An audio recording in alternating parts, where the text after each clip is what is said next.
Setup वही है जो हम कई दिनों से झेल रहे हैं, एफआईएस की ताबड़तोड़ सेलिंग और उसके सामने डीआईएस बेचारे कोशिश कर रहे हैं बाय करने की।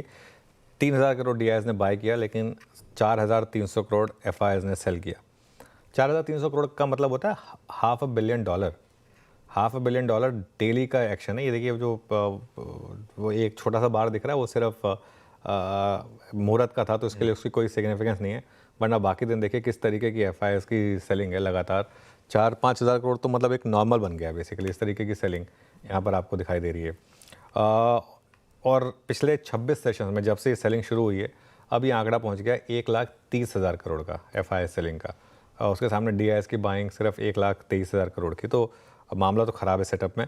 अच्छा, इंडेक्स फ्यूचर्स में भी सेलिंग लौट रही है। कल इंडेक्स फ्यूचर्स में 580 करोड़ की सेलिंग हुई और स्टॉक फ्यूचर्स में करीब 1417 करोड़ की यहाँ पर सेलिंग हुई।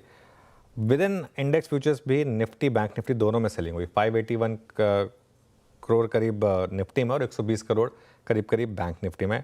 और आप पिछले दिन का ट्रेंड देखिए, कई दिनों का वापस एक सेलिंग लौटी है।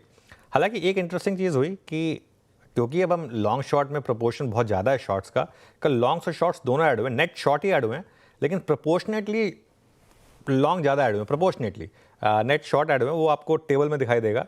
जो हम 22.55% पे थे, वो अब हम बढ़कर 23.56% पर आ गए। हालांकि ये तो ग्राफ हो गया। हालांकि नेट शॉर्ट कॉन्ट्रैक्ट वाइज 1,51,000 से 1,60,000 पर आए हैं, लेकिन परसेंटेज वाइज हम 22.5 से 23.5 पर आए हैं नेट लॉन्ग में, क्योंकि नॉर्मली सिस्टम में एक लॉन्ग के सामने 4 शॉर्ट्स हैं, कल एक लॉन्ग के सामने 2 शॉर्ट्स जुड़े, तो उस हिसाब से परसेंटेज में भले ही थोड़ा सा हम लॉन्ग की तरफ बढ़े हों, लेकिन वो मिसलीडिंग है। असली फैक्टर है कि और शॉर्ट ऐड हुए हैं सिस्टम में। नेट 1,60,000 शॉर्ट पर पहुंच गए हैं हम।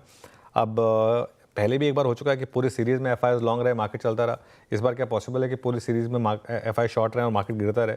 इंडिया विक्स कल 5% ऊपर था, पुटकॉल रेशो भी 0.85 पर आ गया। तो पुटकॉल रेशो तो काफ़ी समय से 1 के नीचे, लेकिन फिर भी मार्केट चलने को तैयार नहीं है। तो सेटअप मार्केट का ख़राब है, लेकिन कई दिनों से ख़राब रहा है, तो उसमें नया क्या है।